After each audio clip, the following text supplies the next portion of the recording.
Keeping your Dose Control Pro clean will ensure your machine continues producing perfectly ground coffee with each use. Here's how to perform a quick general clean and cleaning of the conical burrs. To start your general clean, empty the beans from the hopper and grind out any excess beans. Unplug the cord from the power before further cleaning. Remember to avoid alkaline or abrasive cleaning agents, steel wool or scouring pads, as they can damage the machine surface. Instead, using warm soapy water, wash, rinse and dry the grind tray thoroughly, then wipe the lid with a soft cloth. To clean the bean hopper and lid, use a soft damp cloth and do not place any grinder parts or accessories in the dishwasher. You can wipe and polish the grinder's exterior with a soft damp cloth. Only apply a gentle cleaning agent to the cloth and not directly on the machine. Plug the cord back into the power outlet.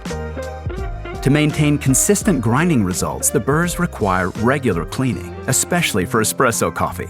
Let's walk you through it. First, unlock the hopper.